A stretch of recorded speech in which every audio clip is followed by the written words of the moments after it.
Sa mga hindi po nakakaalam na ang gantong kalaking motor ay parang ibon ang kanyang busina. So, higakabit natin ngayon. Pupunta tayong Big Bike Tech. Tama ba? Big Bike Tech sa may Katipunan. Alam ko mag-u-turn tayo somewhere eh. Sa unahan.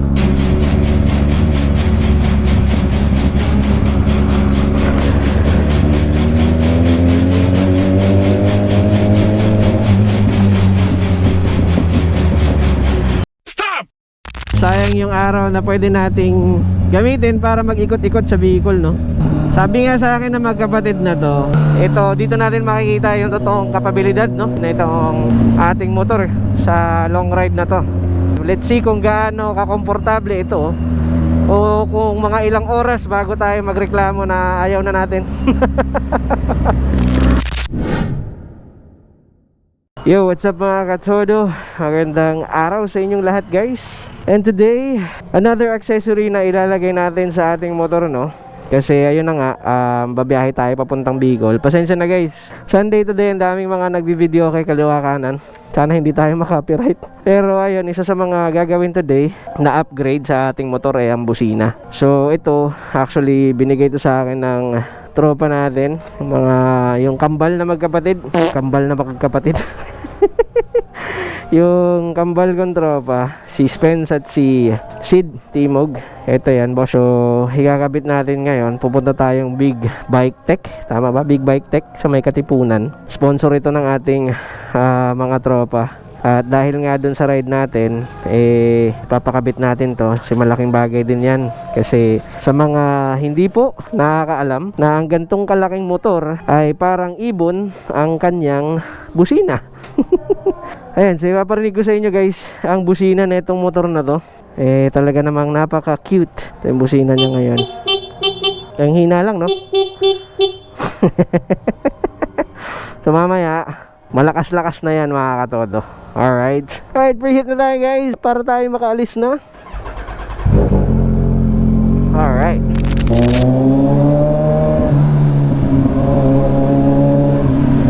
Woo! It's a Sunday and wala masyadong traffic ngayon. Speaking of wala masyadong traffic, ang traffic pala, ha? Ang galing naman. Nagpapasalamat tayo, mga katodo, sa sponsor natin, ang Timog Brothers. Sponsor natin ever since. Sila actually, no, itong magkapatid na to ang official sponsor nitong channel natin. So thank you guys. So ngayon, nagagamit natin itong ating quad lock, no. Ayun lang ulit siya magagamit. Honestly, ito yung mga purpose niya sa mga lugar na hindi natin kabisado. Kaya nga medyo na overwhelmed tayo, or na sa isa sa ating mga vlog, no, nasabi ko na isa ito sa pinaka hindi natin nagagamit sa lahat ng mga upgrades natin, no. But anyway, nakakonekta to sa ating intercom. Kaya kung makikita nyo, hindi masyadong maliwanag, no. Yan na yung brightest niya actually sa phone natin. Hindi natin masyadong nakikita, pero naririnig naman natin. Sana makita natin kung paano ikabit, no, or ang pagkabit na ito.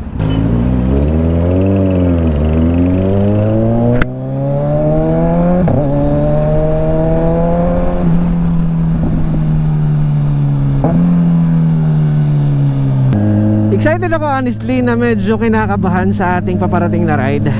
Muna sa lahat, this is the first time kasi, no, na aalis tayo at babiyahe tayo ng ganun kalayo, na motor lang ang gagamitin natin.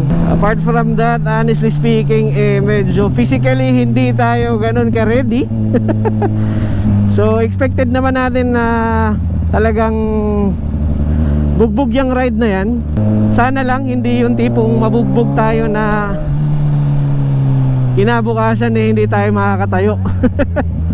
Kasi sayang yung ating biyahe nun. Sayang yung araw na pwede nating gamitin para mag-ikot-ikot sa Bicol, no.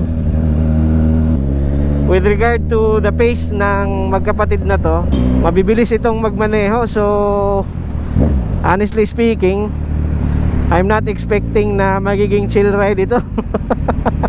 So malalaman natin yan pagdating ng araw ng ating biyahe.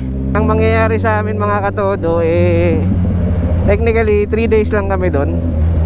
Actually hindi nga, Saturday ang dating, come Sunday maglibot-libot, and come Monday ng madaling araw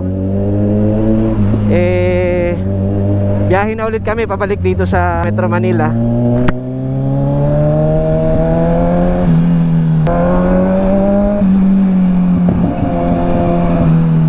Sabi nga sa akin ng magkapatid na to, ito, dito natin makikita yung totoong kapabilidad, no, na itong ating motor sa long ride na to.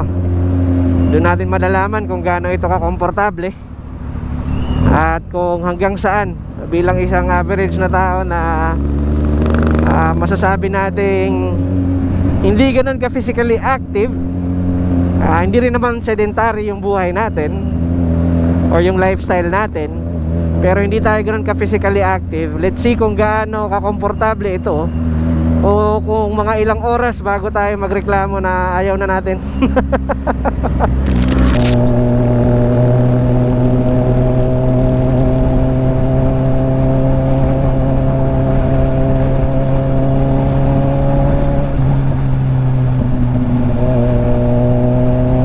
Ang dilim pa naman na. Yari tayo na ito.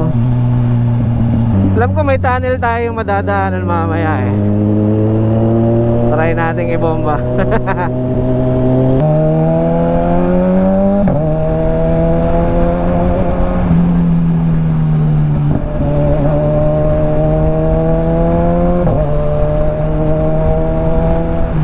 Woo!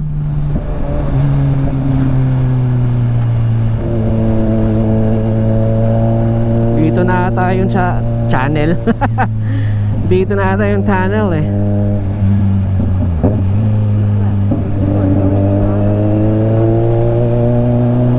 Keep left Balara. Ito na guys ang channel.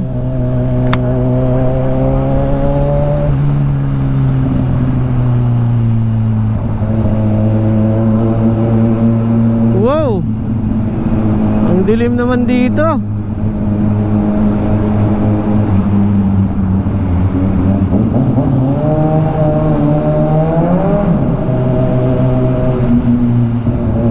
Yeah.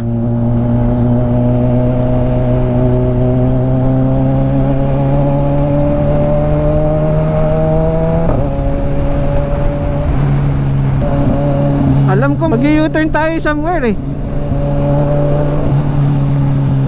Hindi na nagsasalita si Waze. Ito ata sa kanan. Ito.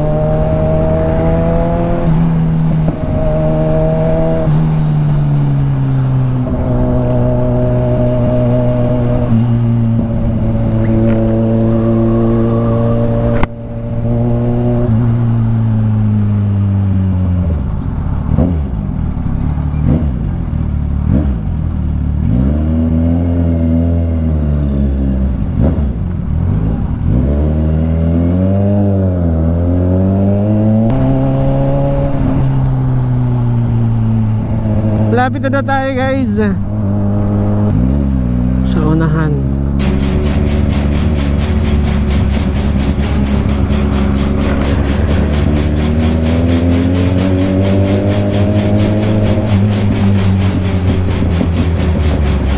Stop!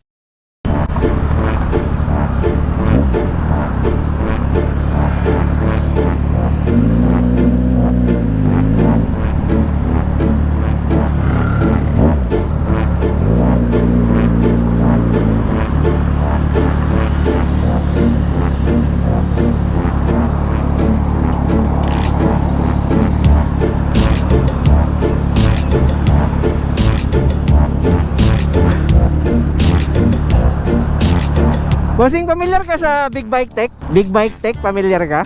Wala po. Nasa may video banda. Thank you boss, thank you. Ito na pala guys, Big Bike Tech. Ay, lumagpas nga tayo.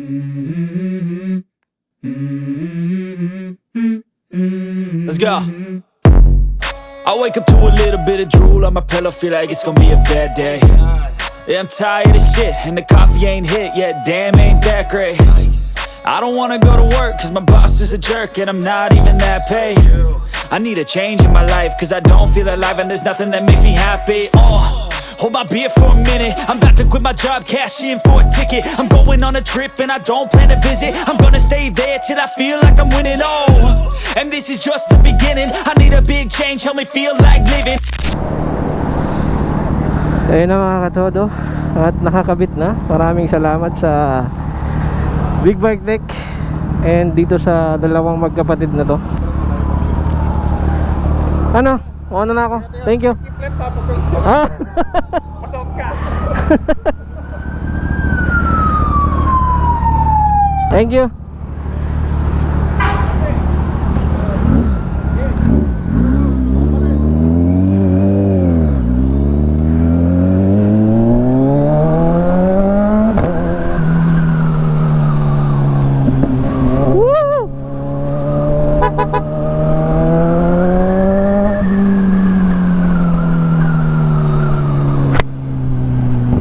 Ang tindi guys, ang ganda. Lakas ng busina.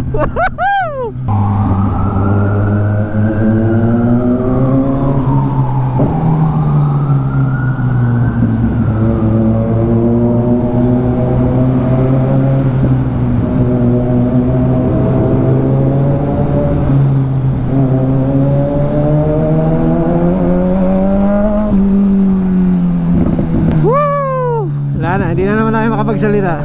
Sample natin. Woohoo!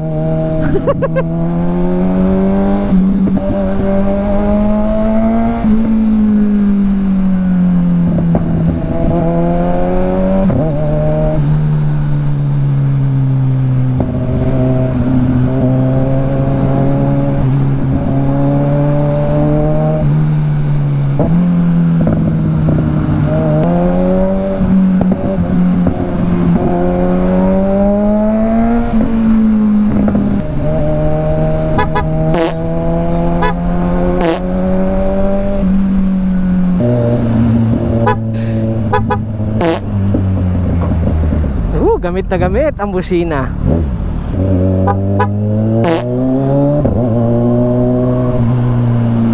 Ayun lang, ang tindi ng traffic guys. Dapat ata hindi tayo dito kasi aangat tayo eh.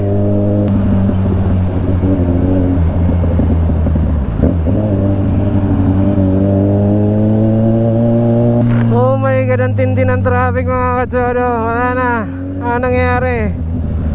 Sunday ngayon, di ba?